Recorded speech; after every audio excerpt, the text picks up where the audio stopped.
Bonjour la famille, bienvenue sur Stories with Madesi. N'oubliez pas de vous abonner et de laisser un j'aime. Cela signifie beaucoup pour nous.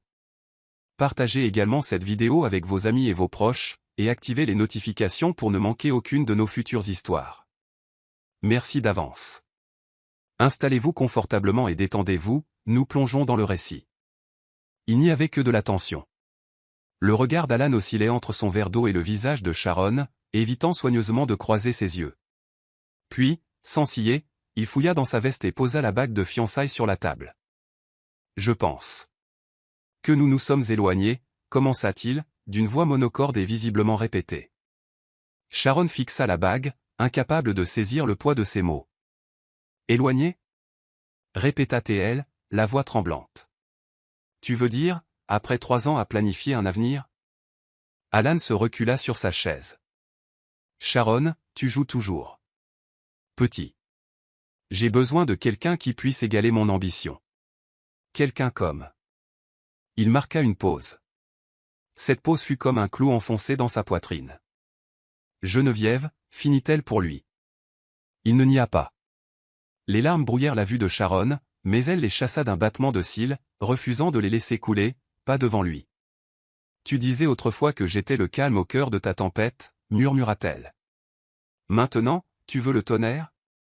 Alan soupira avec impatience. « Ce n'est pas personnel, Sharon. C'est juste que... tu n'évolues pas. » L'audace de cette remarque la blessa profondément. Elle se leva lentement, laissant la bague intacte sur la table. « Non, Alan, tu as raison. Je n'évolue pas. Je suis en train de guérir d'avoir cru que tu étais mon avenir. » Il parut stupéfait, presque offensé par sa force. « Attends, Sharon. » Commença-t-il, mais elle avait déjà tourné les talons. Ses pas résonnèrent alors qu'elle sortait, la tête haute, même si son cœur s'effondrait à chaque pas dehors, l'air frais du soir frappa son visage. Elle voulait hurler, sangloter, remonter le temps, mais elle ne fit que continuer à marcher. Derrière elle, Alan resta assis, sirotant son eau comme s'il ne venait pas de briser son monde en une seule phrase. L'appartement de 2 chambres que Sharon avait décoré avec des crèmes douces et des brins chauds ressemblait désormais à un musée de tout ce qu'elle essayait d'oublier. Une semaine après la rupture, elle ferma son dernier carton avec des mains tremblantes d'épuisement et d'incrédulité. Chaque objet, un cadre photo, un livre de recettes, le plaid acheté lors d'une promenade un jour de pluie semblait vibrer de souvenirs auxquels elle ne faisait plus confiance. Tracy l'aida à emménager dans un modeste studio à l'autre bout de la ville. Sharon parlait à peine. Quand Tracy essayait d'engager la conversation, Sharon hochait la tête ou donnait des réponses brèves. Un soir, alors que Tracy rangeait des vêtements dans un tiroir, elle finit par dire « Tu n'as pas pleuré. Pas une seule fois. Tu te retiens, ou c'est juste de l'insensibilité ?» Sharon fixa le plafond nu, la voix étouffée. « C'est comme si mes émotions étaient coincées dans une pièce verrouillée, et je suis trop fatiguée pour chercher la clé. » Elle n'avait pas mangé correctement depuis des jours. Son appétit s'était dissous dans le néant. Même dans le silence, la douleur était assourdissante.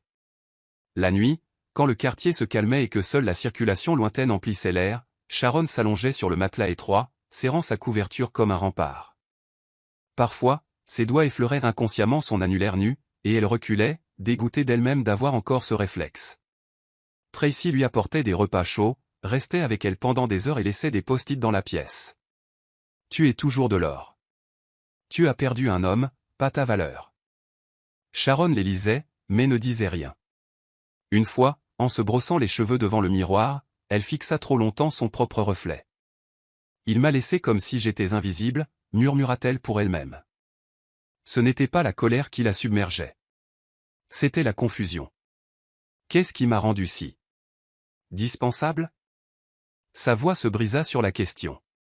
Le miroir n'offrit aucune réponse, juste l'image d'une femme fatiguée et belle essayant de se souvenir de ce que cela faisait d'être aimée sans condition. La première photo apparut comme une balle sur l'écran de Sharon, Alan et Geneviève riant sous les lumières de la ville, son rouge à lèvres écarlate brillant, et sa main posée de manière possessive sur sa taille. Il se tenait devant le même restaurant où il avait un jour embrassé Sharon sous la pluie. La légende disait « Power couple vibe. Goal ». Sharon ne s'y a pas. Au lieu de cela, elle ferma l'application et verrouilla son téléphone, mais l'algorithme était cruel. En quelques heures, des amis communs repostèrent la photo, certains commentant même « Ils vont si bien ensemble ». Une amie lui envoya un message privé « Désolé pour la rupture, mais Geneviève fait vraiment sortir Alan de sa coquille ». Sharon ne répondit pas. Qui avait-il à dire? Qu'elle savait déjà à quoi ressemblait la trahison de près? Qu'elle était fatiguée qu'on lui dise qu'elle avait perdu face à quelqu'un de plus brillant? Elle désactiva ses réseaux sociaux le lendemain matin. Au supermarché, elle tomba sur Rita, une ancienne amie de fac. « Ma chérie, j'ai vu les photos. »« Enfin, ça va ?» demanda Rita, le ton empreint de curiosité plus que d'inquiétude. Sharon sourit faiblement. « Je survis », répondit-elle en poussant son chariot. Ce soir-là, elle fit le ménage dans ses anciennes photos, supprima les dossiers intitulés « Projet d'avenir », archiva les captures d'écran des conversations nocturnes, effaça les idées de robe de mariée sauvegardées. Sa présence numérique ne portait plus les empreintes d'Alan. Elle commença à refuser les invitations, évitant les rassemblements, ignorant les appels. « Tu es en train de devenir un fantôme » dit Tracy, inquiète. « Non » répondit doucement Sharon. « Je me désintoxique. » Elle s'assit près de sa fenêtre, regardant le monde passer. Dans une ville si vivante, elle se sentait comme un personnage d'arrière-plan dans la célébration de quelqu'un d'autre. Mais à l'intérieur, silencieusement et sans permission, quelque chose commençait à germer. Pas de l'amertume, mais la toute première graine de la résolution. C'est lors d'une soirée de réseautage que Sharon accompagna Tracy à contre-cœur, vêtue d'une simple robe noire dont elle tirait sans cesse sur les manches. Tracy, toujours pétillante, la poussait à se mêler aux autres, mais Sharon restait dans un coin tranquille près des boissons, sirotant un punch aux fruits qu'elle n'aimait pas. De l'autre côté de la pièce, Tyler Benson, un entrepreneur renommé à la présence calme mais imposante, la remarqua. Il ne la reconnut pas immédiatement, mais il y avait quelque chose dans sa façon d'observer sans chercher à être vu qui attira son attention. Alors que les cadres s'agitaient autour d'eux, Sharon restait ancrée dans son immobilité. Lorsqu'ils furent présentés par Tracy une heure plus tard, Tyler lui serra doucement la main. Sharon Nwokedi dit. « Ce nom me dit quelque chose » dit-il d'une voix calme et profonde. Elle inclina légèrement la tête. « J'ai travaillé brièvement au service marketing de Grelin Consult. » Il marqua une pause, les sourcils levés par la réalisation.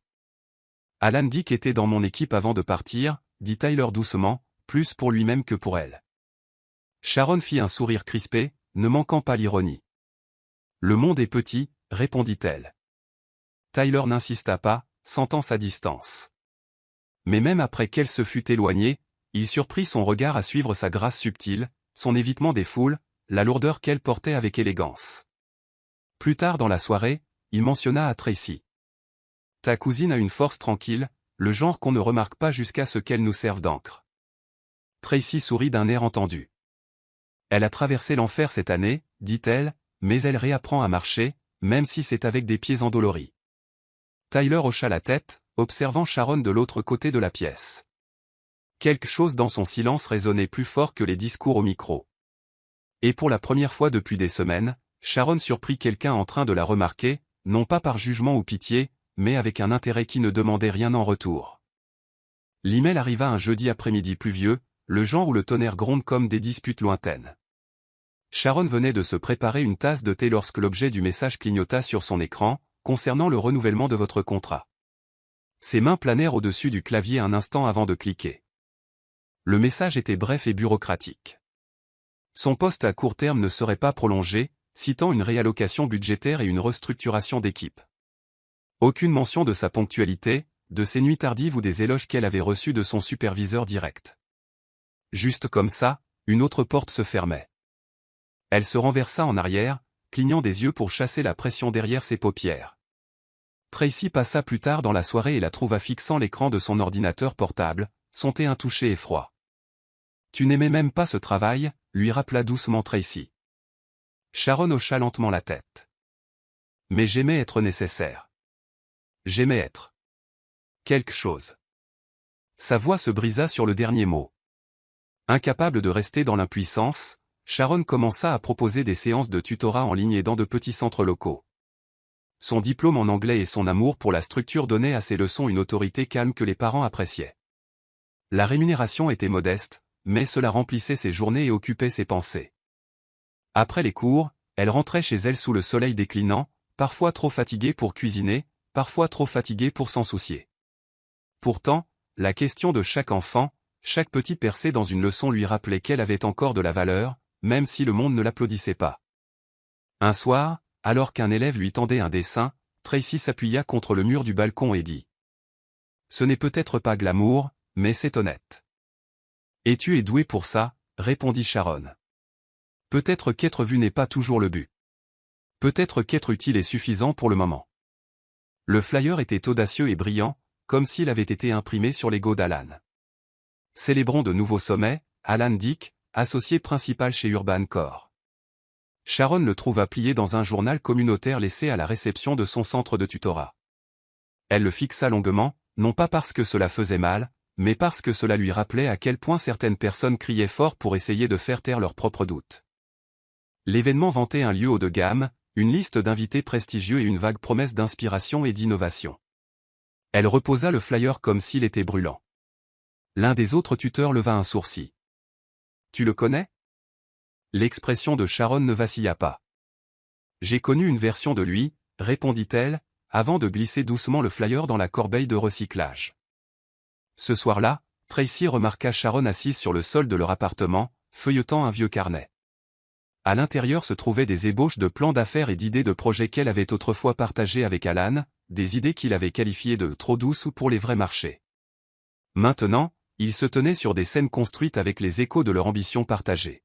« C'est drôle, » murmura Sharon, « comment quelqu'un peut prendre vos murmures et les crier assez fort pour être applaudi ?» Tracy s'accroupit près d'elle. « Mais c'est plus fort quand tu t'élèves sans l'annoncer, » dit-elle. « Laisse-le avoir sa fête. La tienne n'a pas encore commencé. » Sharon ne répondit pas. Elle ferma simplement le carnet et le rangea derrière ses livres. La cérémonie silencieuse dut lâcher prise. Dehors, des feux d'artifice crépitaient faiblement au loin. La célébration d'Alan, peut-être. Sharon resserra la couverture autour de ses épaules et chuchota. « Je construirai la mienne en silence. » Le jour où Tyler entra dans le centre d'apprentissage communautaire, il ne s'attendait à rien d'autre qu'à récupérer sa nièce après le cours. Mais lorsqu'il entra et vit Sharon devant un tableau blanc, expliquant la structure des phrases avec une confiance tranquille, quelque chose bascula. Elle portait un chemisier moutarde et une jupe bleu marine, les cheveux tirés en un chignon simple, le ton chaleureux et patient. Elle ne l'avait pas encore remarqué. En attendant dans un coin, il observa comment elle célébrait même les petites victoires, un enfant éplant correctement parce que recevait un top lag et un sourire radieux. Il n'y avait aucune mise en scène en elle, juste du sens. Quand le cours se termina et que sa nièce courut pour l'embrasser, Sharon se retourna, surprise de le voir. « Monsieur Benson, » dit-elle poliment. Il sourit. « Tyler, s'il vous plaît. Je ne m'attendais pas à vous trouver ici. » Elle hocha la tête. « J'enseigne ici 3 jours par semaine. » Il y eut une pause. « Vous avez l'air différente, » ajouta-t-il, avant de se corriger rapidement. « Pas en mal, juste. Plus légère, plus ancrée. » Ils discutèrent brièvement pendant que les enfants sortaient. Tyler complimenta son style d'enseignement, sincèrement impressionné. « Vous avez une façon de faire en sorte que les choses restent. C'est rare. » Sharon offrit un sourire modeste. « Je les rencontre simplement là où ils sont. C'est ce dont j'ai eu besoin un jour. » Quelque chose dans son honnêteté le toucha. Il ne mentionna pas Alan, pas encore. Mais il nota son calme, la façon dont elle tenait sa propre présence. En sortant avec sa nièce, il jeta un dernier coup d'œil en arrière, regardant Sharon ranger ses livres avec soin. Ce soir-là, il appela Tracy. « J'ai revu ta cousine, » dit-il.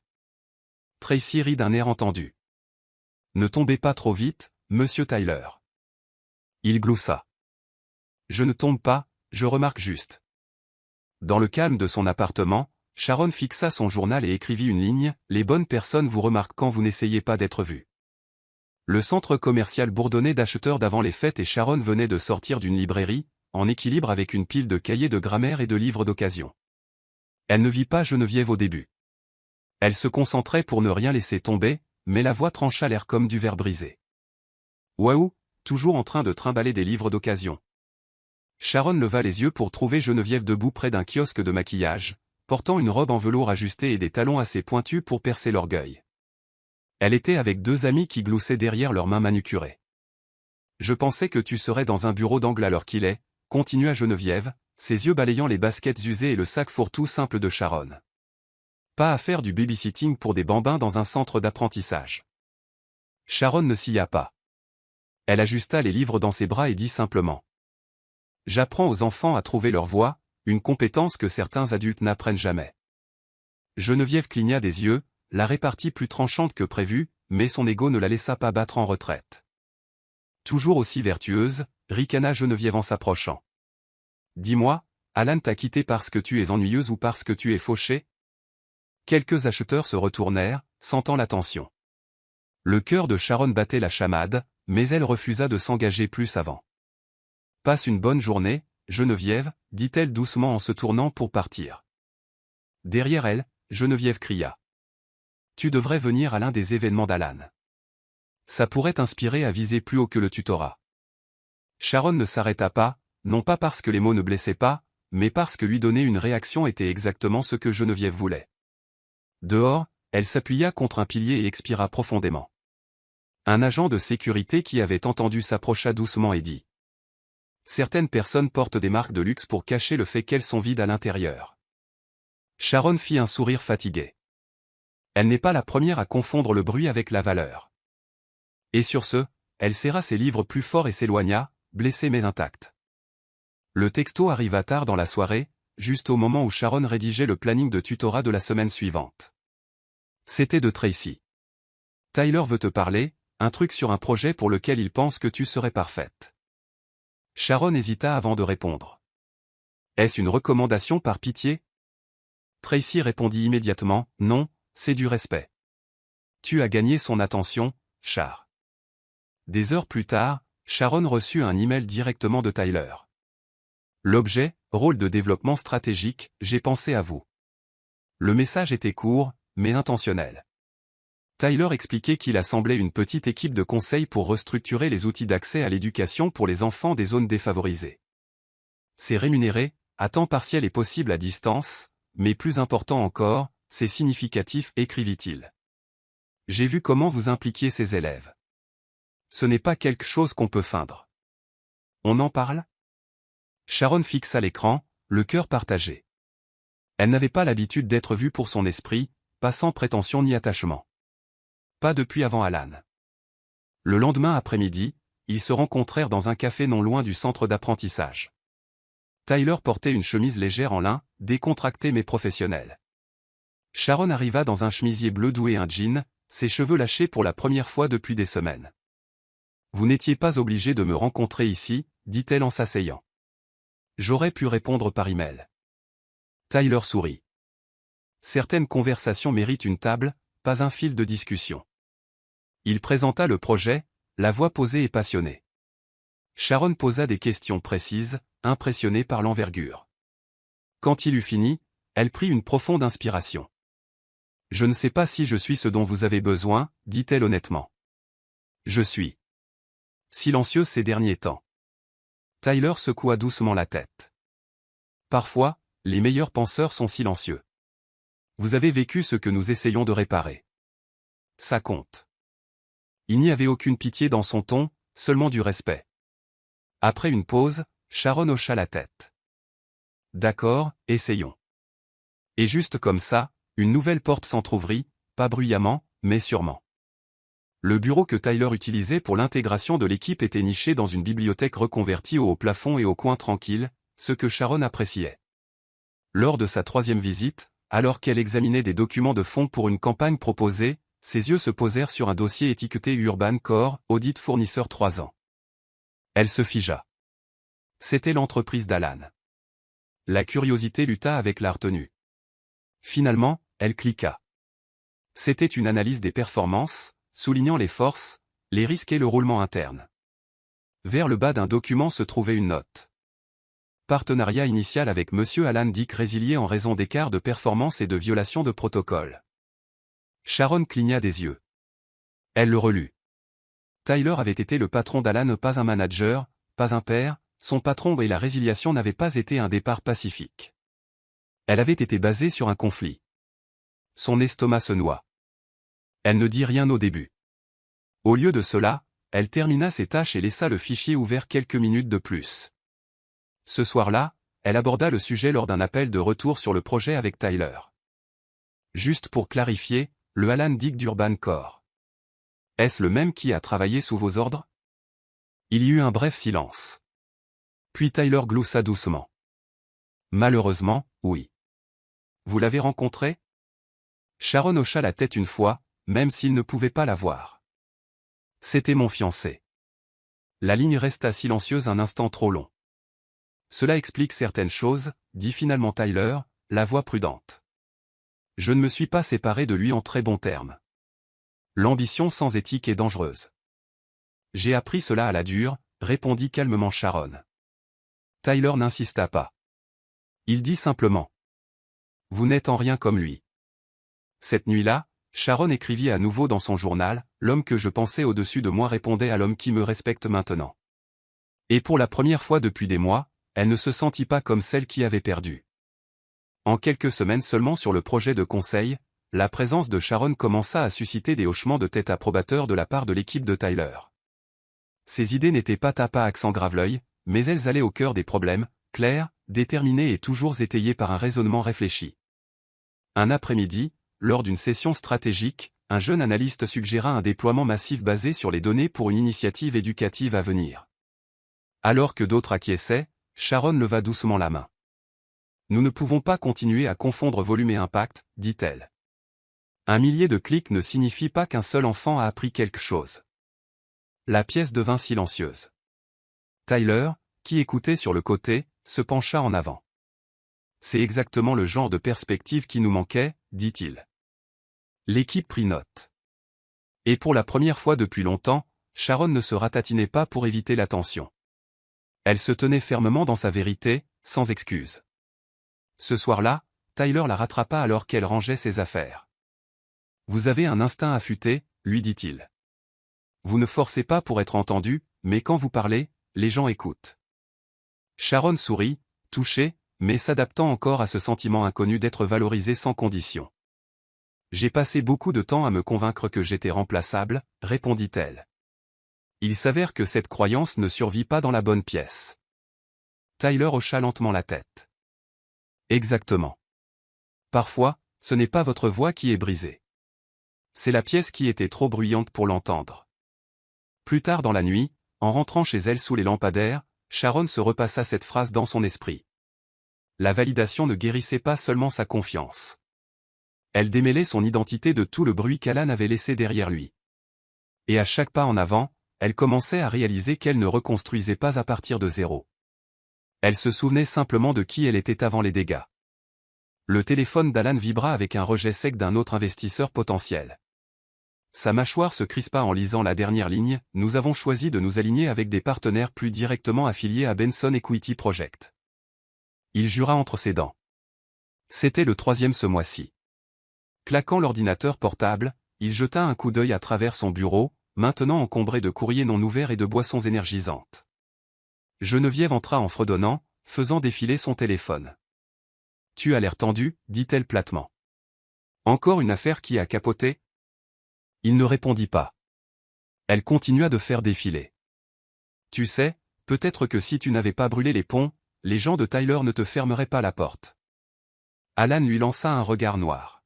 « Tu penses que c'est à cause de cet homme ?» Geneviève eut un sourire en coin. Tout tourne autour de lui maintenant. Il est partout. Et n'oublions pas, il a une nouvelle consultante très intéressante. Les doigts d'Alan se figèrent au-dessus de son bureau. Consultante. Geneviève tourna son écran vers lui, Tyler et Sharon lors d'un événement communautaire, souriant devant un décor modeste. « Tu la reconnais » dit-elle avec suffisance. Le visage d'Alan s'assombrit. Il ne répondit pas, mais quelque chose changea dans sa posture. La voix de Geneviève devint plus tranchante. « Tu l'as quitté, Alan. Tu as échangé la constance contre l'esthétique. Et maintenant, la fille dont tu te moquais est assise à côté de l'homme qui t'a mis sur liste noire. » Les mots piquèrent plus qu'il ne voulait l'admettre.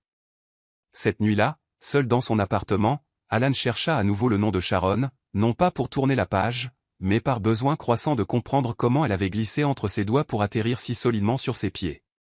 Il fit défiler son image sur un annuaire du personnel, puis cliqua sur un commentaire que Tyler avait laissé un jour sous un poste de l'équipe, l'un des esprits les plus discrètement brillants avec qui j'ai travaillé. Alan se renversa dans sa chaise, les poings serrés. D'une manière ou d'une autre, son silence était devenu plus fort que n'importe lequel de ses applaudissements. Ils se retrouvèrent pour le déjeuner un vendredi ensoleillé. Tyler avait suggéré un café tranquille servant des plats locaux avec une touche moderne, et Sharon, bien qu'hésitante, avait accepté. Elle arriva dans une robe verte douce, ses boucles encadrant son visage sans effort. Tyler se leva pour l'accueillir, souriant. « Vous avez l'air reposé, dit-il. » Elle sourit doucement. « Peut-être que je suis juste moins alourdie. » Autour d'un tilapia grillé et de riz jollof, leur conversation vagabonda du travail au livre, des souvenirs d'enfance aux chansons préférées. À un moment donné, Sharon rit librement à quelque chose que Tyler avait dit, et elle fut elle-même surprise par le son de son propre rire. « Je pensais que guérir signifiait oublier, » admit-elle. « Maintenant, je pense que cela signifie juste ne pas tressaillir quand le passé passe à côté. » Tyler se pencha légèrement. « C'est magnifiquement dit. Pour moi, la guérison a commencé le jour où j'ai arrêté d'expliquer mes choix à des gens qui ne les respectaient pas. » Son ton devint plus profond, plus vulnérable. « Mon mariage s'est terminé il y a 3 ans. Ce n'était pas bruyant, juste froid. Un Angèle. » Sharon l'étudia un instant, sa voix plus douce maintenant. « Et cela a-t-il changé votre façon de voir les gens ?»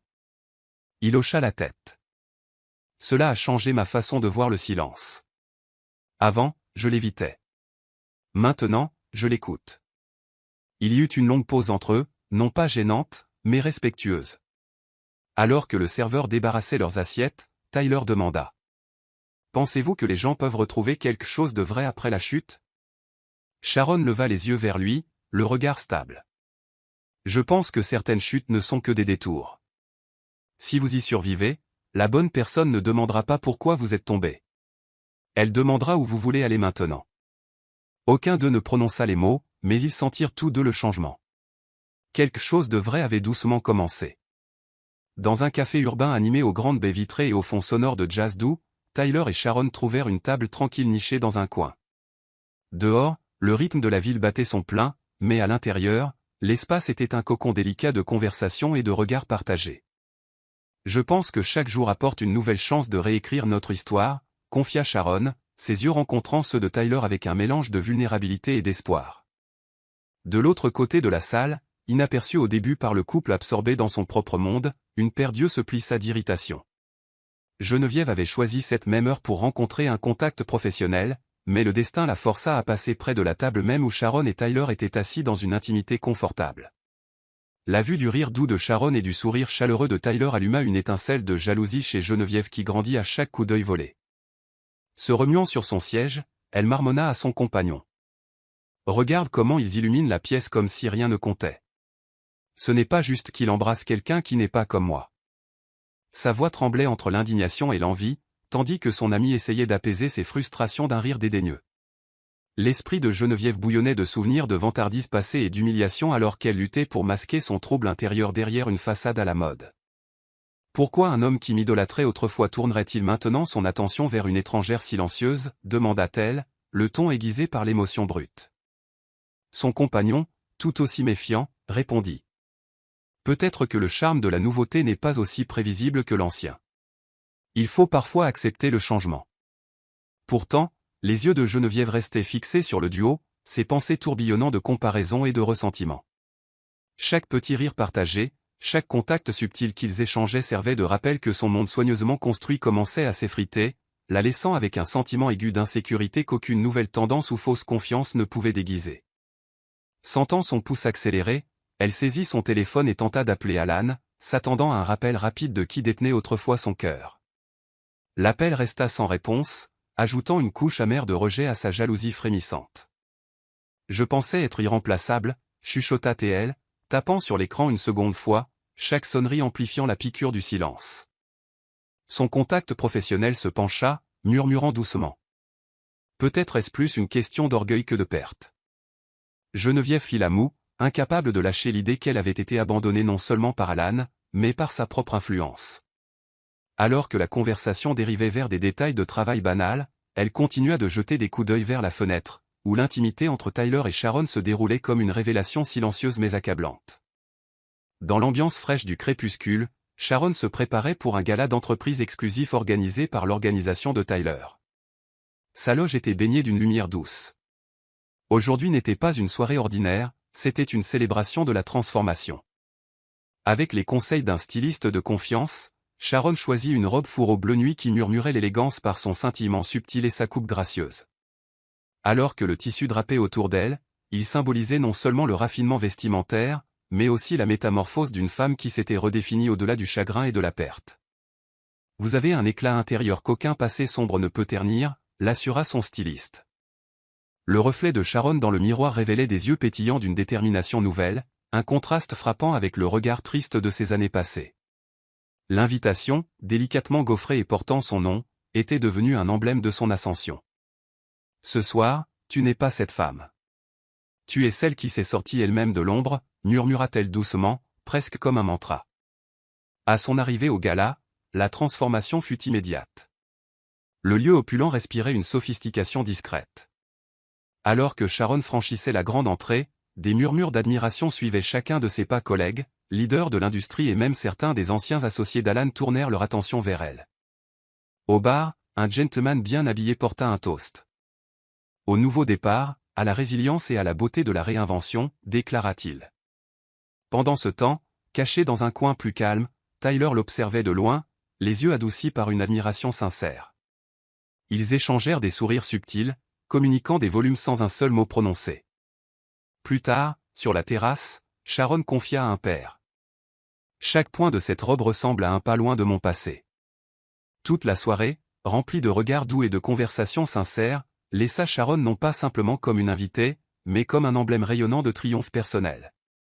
Plus tard cette nuit-là, alors que le brouhaha du gala atteignait son apogée, le téléphone d'Alan vibra. Seul dans un couloir calme, il répondit.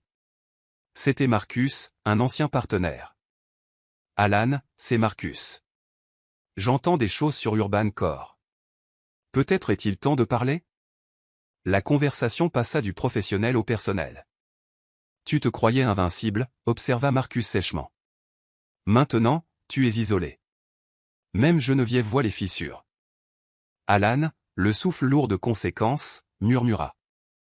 Je n'aurais jamais pensé être en position de supplier pour une seconde chance. Alors qu'Alan luttait avec son trouble intérieur, il aperçut sur un écran Sharon, radieuse, présentée par Tyler. Son cœur battit dans un étrange mélange d'envie, de regret et d'admiration. Geneviève le coinça près de la sortie. Je le vois dans tes yeux. Tu essaies de te racheter, peut-être même de la reconquérir. La réponse d'Alan fut un rire amer. La reconquérir n'est pas une option. Je dois assumer ce que j'ai perdu. C'était un dimanche soir calme quand Tracy invita Tyler pour le thé. Sharon ne savait rien jusqu'à ce qu'elle ouvre la porte. Je ne voulais pas vous tendre un piège, dit-il doucement. Tracy a insisté pour son gâteau à la cannelle. Tracy fit un clin d'œil depuis la cuisine. Alors qu'ils étaient assis face à face, le silence était doux. Sharon, commença Tyler. J'ai essayé de rester professionnel. Mais je mentirais si je disais que je n'ai pas été attiré par la façon dont vous portez votre douleur, non comme un fardeau, mais avec grâce. Sharon étudia son visage. C'est difficile de faire confiance à une admiration qui n'est pas bruyante. Je suis habitué à un amour qui a besoin d'être prouvé par du bruit. Vous êtes l'opposé. Tyler expira. Je ne veux pas vous sauver, Sharon. Vous n'êtes pas brisé. Je veux juste être proche. Elle répondit, la voix basse. Je suis encore en train de guérir. Certaines parties de moi sont cousues de silence. Mais si vous êtes patient, nous pouvons voir où cela mène. Tyler prit sa main, juste pour sentir le poids de ses mots. Et pour Sharon, l'idée d'être poursuivi sans pression ressemblait au début de quelque chose de profondément calme. Une semaine après leur conversation à cœur ouvert, Tyler invita Sharon sur un jardin sur le toit. Pas de scène tape à accent grave-l'œil, juste des guirlandes lumineuses et une table pour deux. Alors que le soleil se couchait, il sortit une petite boîte en velours. Je sais que cela peut sembler soudain, commença-t-il, mais je ne te demande pas d'être mon salut. Je te demande de me laisser faire partie de ta paix. Sharon regarda la bague, puis ses yeux rencontrèrent les siens. Tu n'es pas l'homme que j'attendais, mais tu es l'homme que j'avais besoin de rencontrer. Si la paix a une voix, je pense qu'elle ressemble beaucoup à la tienne. Tyler relâcha son souffle. Alors ne chassons pas la perfection. Construisons juste quelque chose d'honnête. Oui. Le mot était à peine un murmure, mais il était certain. Il glissa la bague à son doigt, pas de fanfare, pas d'applaudissements, juste le tonnerre silencieux de quelque chose d'authentique qui commence. Les invitations étaient imprimées sur du papier cartonné ivoire épais, bordé d'or. Vous êtes invité à une soirée de fiançailles intime. Tracy passa ses doigts sur l'une d'elles. Ce n'est pas juste une invitation. C'est une clôture scellée d'or. Sharon pliait les cartons de réponse. Je ne l'ai dit à personne de mon passé. Je ne veux pas que cette joie soit emmêlée dans de vieilles blessures. Tracy haussa un sourcil. Tu ne dois à personne une place au premier rang de ta guérison. Mais si le destin les met dans la pièce, laisse faire. C'était une célébration conçue pour la sincérité, pas le spectacle. Tyler avait insisté là-dessus. C'est notre commencement, avait-il dit, pas une performance. Sharon distribua personnellement les invitations à ses amis proches, prête pour le chapitre suivant, écrit cette fois de sa propre main. Des collègues proches, des amis et des figures clés de l'entourage de Tyler. Tracy, jouant le rôle de coordinatrice officieuse, prit une dernière enveloppe, la tint face à la lumière et sourit en coin. Quoi? Demanda Sharon. Cette dernière-là. Tracy glissa l'enveloppe sans nom dans son sac à main. Le destin s'en chargera peut-être mieux que nous ne pourrions jamais le faire. Ailleurs, Alan était assis avec Geneviève pour le brunch, faisant défiler son téléphone, lorsque quelque chose attira son attention. Une photo publiée par un ancien client. On y apercevait Tyler debout aux côtés de Sharon, tous deux souriant sous une arche florale. Pas de légende. Pas de contexte. Juste une image trop bruyante pour être ignorée. L'estomac d'Alan se noua. Geneviève jeta un coup d'œil par-dessus son épaule et marmonna, ils ont l'air d'une sérénité écœurante. Il ne dit rien, mais son silence était plus lourd qu'un éclat de voix. Ce soir-là, un prospectus arriva à leur immeuble, une invitation formelle adressée non pas à des noms, mais aux parties prenantes d'Urban Core. Geneviève l'ouvrit et se figea. Alan retourna le carton et lut. Pendant un moment, aucun d'eux ne parla. Elle ne nous a pas invités, dit Geneviève, la voix tremblant légèrement. Mais nous venons d'être convoqués. Le samedi matin arriva avec un ciel dégagé et un air vif. Sharon se tenait à l'extérieur de la salle de réception, supervisant les derniers arrangements de ballons et dirigeant le fleuriste pour les centres de table. Sa robe en satin ondulait doucement dans la brise, révélant juste un soupçon de la robe dorée en dessous. Elle était calme, concentrée sur la logistique, pas sur les émotions. Tracy passait en revue la liste de contrôle à ses côtés lorsqu'un SUV noir ralentit près du trottoir. À l'intérieur, Alan conduisait, tandis que Geneviève sirotait un café glacé sur le siège passager. « C'est elle ?» demanda Geneviève en plissant les yeux. Alan jeta un coup d'œil de côté et répondit sèchement, « Ouais. » Elle s'occupe de la décoration? Geneviève gloussa cruellement. Toujours coincée dans une vie au rabais, je vois, a organisé son propre événement comme s'il s'agissait d'une kermesse d'école. Alan se força à rire faiblement, mais quelque chose en lui se bloqua en remarquant à quel point Sharon semblait à l'aise, comme une femme qui ne craignait plus d'être vue. Elle a l'air différente, murmura-t-il. Confiante, railla Geneviève. S'il te plaît. Elle essaie probablement encore de prouver quelque chose. Ils passèrent lentement, mais Alan continuait de regarder dans le rétroviseur alors que la distance entre grandissait. Geneviève, sentant sa distraction, éleva légèrement la voix. Tu n'as sérieusement toujours pas tourné la page? Alan ne répondit pas.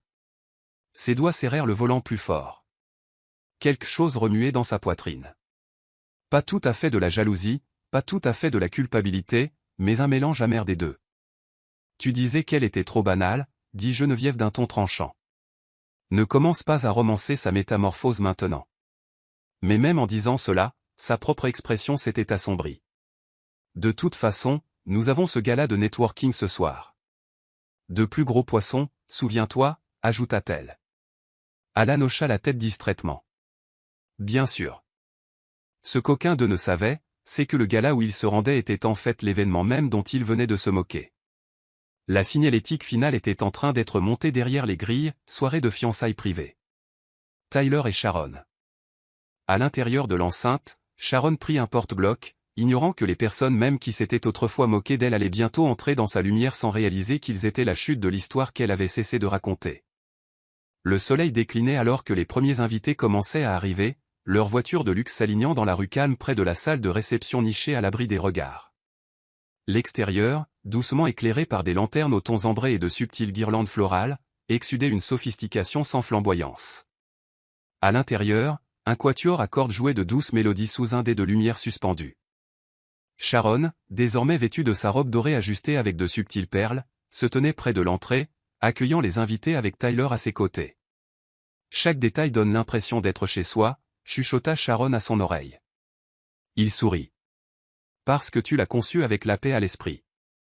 Au fur et à mesure que la soirée avançait, les rires résonnaient dans le jardin ouvert, les coupes de champagne s'entrechoquaient et les toasts commençaient à remplir l'air.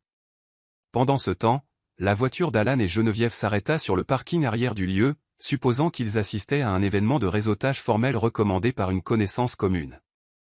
Ça a l'air chic, dit Geneviève en sortant, ajustant sa robe émeraude. Alan scanna l'entrée. Trop familier. Ils marchèrent vers l'entrée juste au moment où un membre du personnel leur tendit des programmes.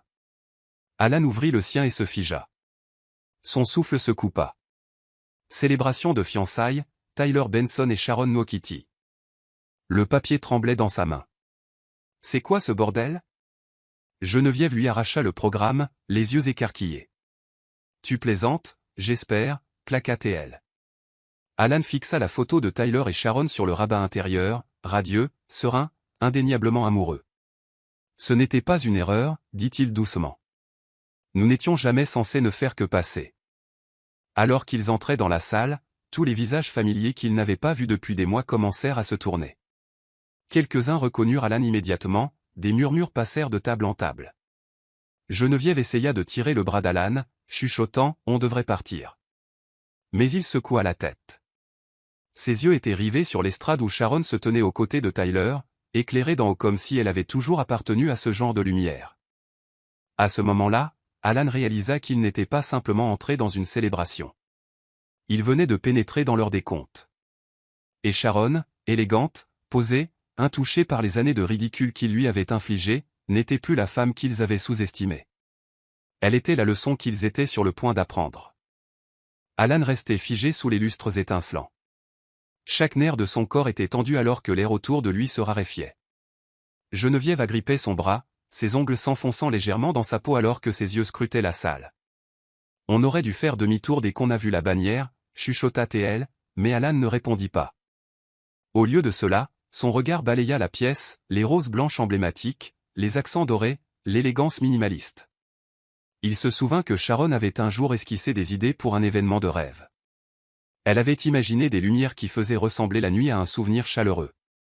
Maintenant, voyant cela matérialisé avec une perfection époustouflante, Alan avait l'impression d'être entré dans les pages d'un futur qu'elle avait autrefois partagé avec lui, mais sans lui dedans.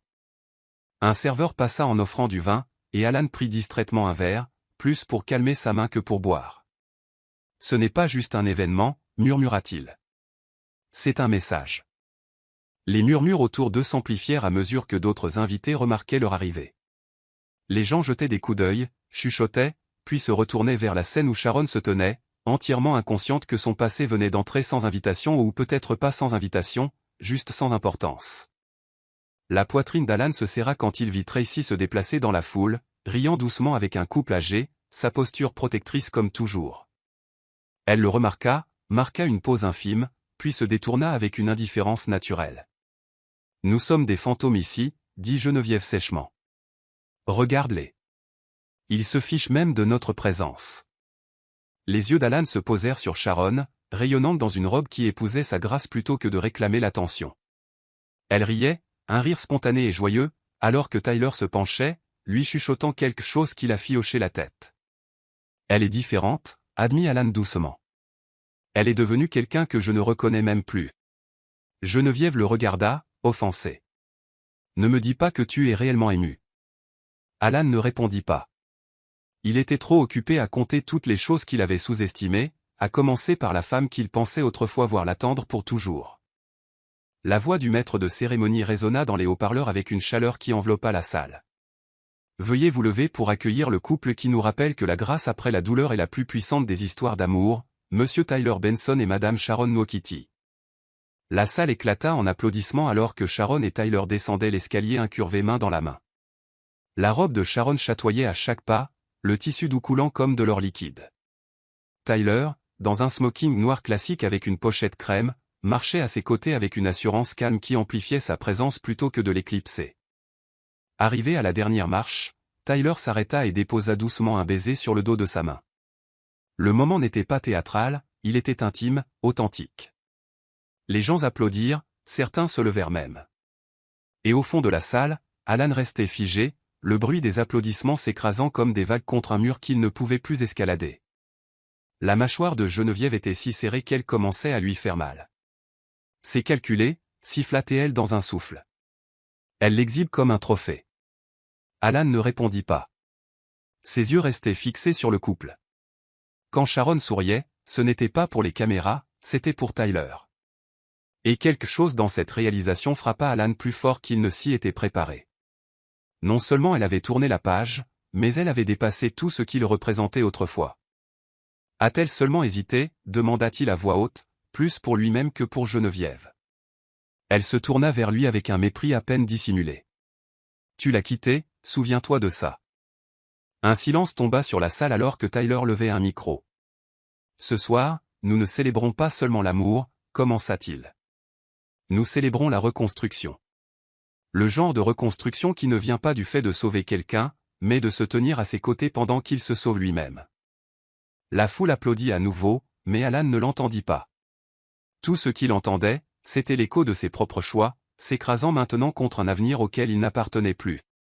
Sharon l'aperçut alors, et pendant le plus bref instant, leurs yeux se rencontrèrent. Mais elle ne tressaillit pas. Elle sourit, polie, distante et libre. Après que les applaudissements se furent estompés et que la musique douce eut repris, le maître de cérémonie s'avança une fois de plus.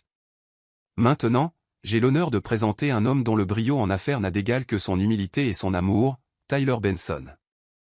La foule se tut alors que Tyler prenait la scène avec une aisance mesurée. Certains d'entre vous me connaissent pour les salles de réunion, commença-t-il. Mais ce soir, je veux être reconnu pour une décision prise hors de tout modèle économique, demander à une femme d'une force tranquille et d'une résilience inébranlable de partager sa vie avec moi. Ses yeux se portèrent vers Sharon, qui se tenait hors scène, les mains jointes, calme mais visiblement émue. Sharon n'avait pas besoin d'être sauvée, poursuivit Tyler. Elle avait besoin d'espace pour s'élever. Et en lui donnant cela, j'ai été témoin de quelque chose d'extraordinaire, comment une femme qui a été sous-estimée peut devenir inoubliable. La salle s'emplit d'une immobilité révérencieuse. Même les serveurs s'arrêtèrent, saisis par la gravité de ces mots. À une table près du fond, Alan fixait son verre de vin intact, le poids du discours pressant lourdement contre sa poitrine. Geneviève avait l'air furieuse. Ça suffit, marmonna-t-elle. Partons. Mais Alan leva la main. Non, dit-il fermement. J'ai besoin d'entendre ça. La voix de Tyler restait stable. Je suis fier de l'appeler ma future femme. Et je passerai le reste de mes jours à m'assurer qu'elle n'oublie jamais à quel point elle est irremplaçable. La foule éclata de nouveau en applaudissements, Sharon le rejoignant sur scène. Ils se tinrent côte à côte, et Tyler se pencha vers le micro une dernière fois. À Sharon, la femme qui m'a appris que le vrai pouvoir parle en chuchotant et guérit en silence. Dans la mer de mains qui applaudissaient, Alan restait immobile. Il avait essayé d'être le soleil dans le ciel de quelqu'un d'autre, mais maintenant il n'était plus qu'un écho affaibli regardant une nouvelle aube se lever. Et à cet instant, avec la vérité brillant clairement sous les lumières, il comprit. Il n'avait pas seulement perdu Sharon, il avait perdu la version de lui-même qui était digne d'elle. Après les discours et les présentations formelles, les invités se mêlèrent dans la salle, sirotant du champagne et discutant de l'élégance de la nuit. Alan restait assis à une table d'angle, se fondant presque dans les ombres. Ses pensées tourbillonnaient alors qu'il observait l'admiration unanime que Sharon et Tyler recevaient. Un homme en costume bleu marine se pencha vers sa compagne et chuchota, « Ce type, Alan, n'a-t-il pas travaillé sous les ordres de Benson autrefois ?» Les mots n'étaient pas forts, mais ils transpercèrent Alan comme un couteau. D'autres murmures suivirent. C'est lui qui est parti en claquant la porte, prétendant qu'il dépasserait Benson. Le visage d'Alan s'empourpra. Il devint soudainement hyper conscient de chaque regard en coin et de chaque gloussement étouffé qui pourrait, ou non, le concerner. Geneviève remua à côté de lui, ses yeux rivés sur une conversation près du bar où Sharon riait doucement avec d'anciens collègues. « Tu le sens maintenant, n'est-ce pas » marmonna-t-elle. Le pouvoir a changé de camp, et elle n'a pas eu besoin de vengeance pour le faire. Alan expira en tremblant et tendit la main vers son verre, mais il resta intact. « Je pensais avoir fait le bon choix », admit-il doucement, les yeux ne quittant jamais Sharon. « Je pensais, Geneviève. Nous étions alignés. Ambition, image, impact. » Geneviève se tourna brusquement. « Donc j'étais une stratégie » claqua-t-elle. « Une mise à niveau pour les apparences ?» Il hésita. « Tu étais la validation pour l'homme que j'essayais de devenir. » Ses lèvres se tordirent d'incrédulité. « Tu es vraiment un chef-d'œuvre d'égoïsme. » Un silence s'étira entre eux jusqu'à ce que Geneviève se lève brusquement, sa chaise raclant le sol. « Je ne reste pas pour te regarder sombrer dans l'admiration pour la femme que tu as jetée. » Elle s'éloigna, ses talons claquant comme des signes de ponctuation à son dégoût. Alan ne l'arrêta pas. Il resta immobile, regardant Sharon poser sa tête sur l'épaule de Tyler dans un moment calme et intime. Pas de grands gestes, pas besoin de théâtre, juste la paix. Et c'est ce qui le frappa le plus. Il n'avait jamais su comment lui donner cela, et maintenant, il ne le pourrait jamais. Plus tard dans la soirée, Sharon s'éloigna de la fête pour trouver un moment de calme près du couloir des toilettes, un corridor faiblement éclairé bordé d'appliques douces et de cadres d'art. Elle cherchait sa pochette pour vérifier un message de Tracy quand elle entendit son nom. Sharon. La voix l'arrêta net. Elle se retourna pour voir Alan debout là, les épaules raides, les yeux conflictuels. « On peut parler ?» demanda-t-il. Ses yeux se plissèrent légèrement, non pas de colère mais de curiosité. « De quoi ?» demanda-t-elle, le ton mesuré. « Du fait que je suis entré ici en pensant être au-dessus de tout ça. »« Et j'avais tort » dit-il. Sharon croisa les bras nonchalamment. « Tu n'es pas le premier à confondre humilité et échec » répondit-elle. Alan fit un pas de plus mais n'osa pas envahir son espace. « Tu as changé » dit-il doucement. « Et je ne parle pas de tes vêtements ou de ta posture. Je veux dire, tu sembles intouchable désormais. » Sharon prit un moment avant de répondre. « Je ne suis pas intouchable, Alan. J'ai simplement arrêté de me faire toute petite. » Il expira profondément, la culpabilité gravée dans chaque ligne de son visage. « Je ne t'ai jamais vu clairement. Je pensais que tu étais un choix sûr et pratique. Il s'avère que tu étais la chose la plus rare que j'ai jamais eue. » Sharon inclina la tête. « Et tu m'as traité comme un bouche-trou jusqu'à ce que quelque chose de plus brillant arrive. » Je ne l'ai pas nié. Ça, avec Tyler. C'est réel, sourit-elle doucement. C'est calme, gentil et honnête. Alors oui, c'est réel. La gorge d'Alan se serra. Est-ce qu'il t'arrive de penser à comment ça aurait pu être? Elle le regarda droit dans les yeux. Non, parce que je suis trop occupé à vivre ce qui est réellement. Sur ce, elle le dépassa, laissant le parfum du jasmin et le doux clic de ses talons comme seul rappel qu'elle s'était tenue là. Alan resta enraciné sur place, sachant qu'aucune excuse ne pourrait réécrire les chapitres qu'il avait arrachés de sa vie. Et pour la première fois, il ne chercha pas de conclusion, car il comprit qu'elle avait déjà fermé la porte. Geneviève se retrouva debout près du poste de voiturier, les bras croisés serrés alors que les voitures de luxe entraient et sortaient, leurs phares illuminant brièvement son expression quelque part entre la fureur et l'humiliation. Son téléphone vibra avec un message d'Alan, « J'avais tort sur tout. » Elle ne répondit pas. Au lieu de cela, elle repassa toute la soirée dans son esprit, les regards, les chuchotements, la façon dont Sharon avait été louée sans effort alors qu'elle se tenait là comme un meuble dans une pièce où, autrefois, elle aurait commandé l'attention. Un serveur passa en offrant une truffe au chocolat. Elle la repoussa d'un geste. Son appétit l'avait quittée au moment où Sharon était montée sur cette scène, rayonnante comme si elle était née pour cela. Geneviève avait toujours cru que la beauté, l'ambition et le pouvoir étaient le trio gagnant qui garantissait la pertinence. Mais voir le calme de Sharon démanteler tout ce sur quoi elle avait construit son identité la faisait se sentir insignifiante. Alan apparut quelques instants plus tard, la cherchant. On devrait y aller, dit-il, la voix sourde. Elle le regarda comme si elle le voyait clairement pour la première fois. Tu ne me poursuis pas moi. Tu poursuis ce qu'elle t'a fait ressentir. Alan ne contesta pas. Geneviève recula. Laisse-moi t'épargner la peine. Je ne serai pas le lot de consolation. Sa voix était basse, mais chaque mot frappait avec finalité. Elle se tourna, fit signe au valet et monta seule dans la voiture suivante qui arriva. Alan regarda les feux arrière disparaître sur la route, les mains dans les poches, son silence pesant plus lourd que les mots ne pourraient jamais le porter.